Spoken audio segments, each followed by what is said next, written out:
My mother-in-law locked me in a bathroom during labor to stop me from stealing the spotlight at her daughter's wedding.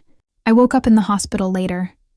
2 weeks ago, my husband Richard, Rick, M30, and I, F29, welcomed a daughter into the world. We are certainly thrilled to have our first child. Our lives have been extremely hectic as we get used to being parents. We're doing our best, but it's a difficult shift for us both. Due to the events surrounding the birth of our daughter, May, we are not really able to get much assistance. I don't think I'll ever be able to forget it. It was one of the most horrific experiences of my life. I can't get over the crippling fear I experienced that day. Not even the joy of May's birth can erase it. Without my husband's prompt assistance, I genuinely believe I would have died. Since May is the family's eldest grandchild, I believe that we should be a little kinder to them, despite the terrible incident. But I'm not sure. All these hormones and the weight of newborn responsibilities are impairing my judgment. That's why I've come to Reddit for help. Please be patient with me.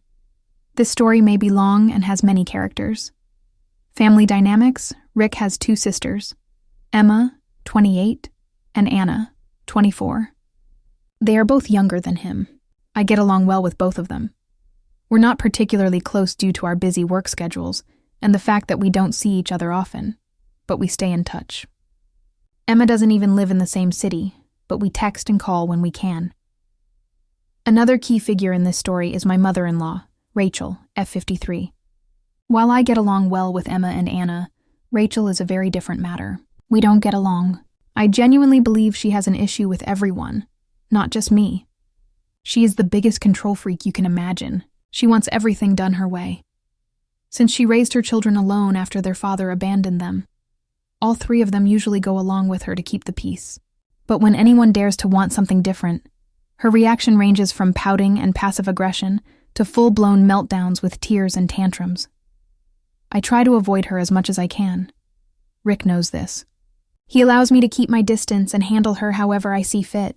I try not to make a fuss, and honestly, I get why he still loves her despite everything.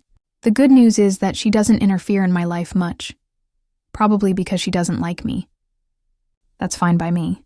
The wedding in my pregnancy, Anna was getting married on the day May was born. Her husband, Jonah, M30, is actually Rick's friend, and the wedding was beautiful. About a year ago, Jonah proposed. Anna asked me to be a bridesmaid, and I said yes.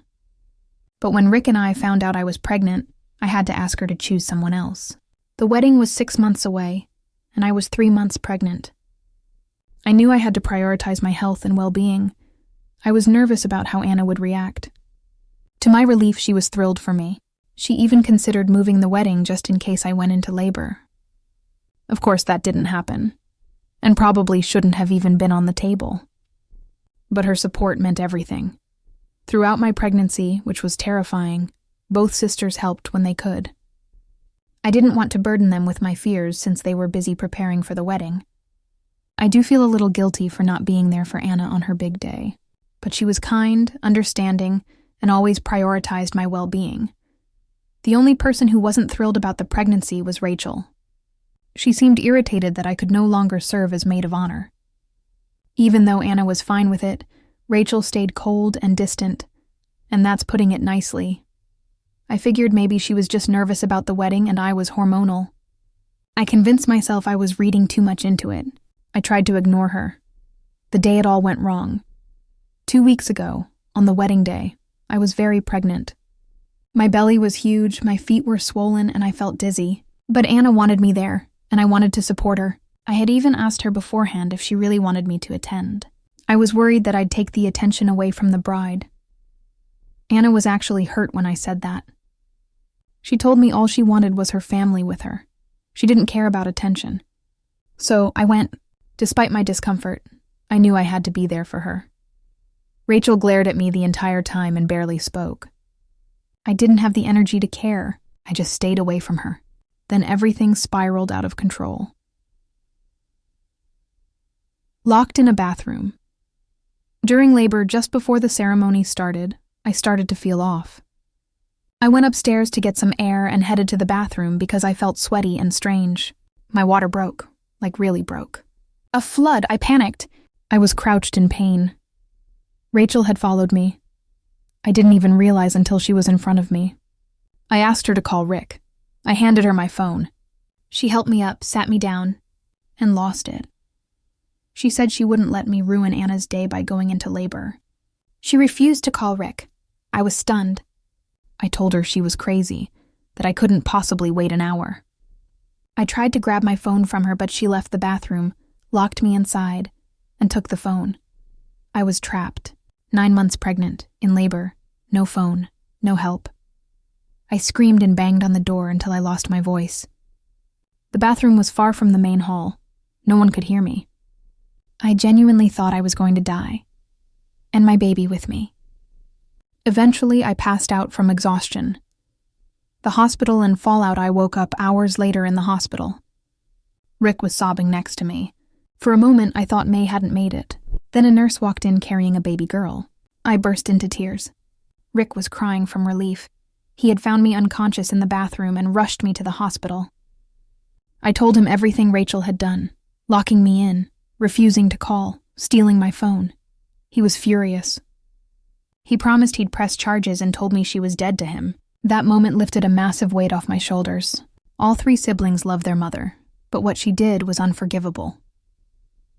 Rick told me Anna was overjoyed about May's birth. She said it was the greatest wedding gift, and came to the hospital with Jonah and Emma still in their wedding clothes. Anna took a wedding photo with May in her arms. We all cried. I apologized for ruining her day, but she said I had made it better. When I told them what Rachel had done, they were horrified. They promised to support us, and they kept that promise. The aftermath and restraining order Rick cut off all communication with Rachel.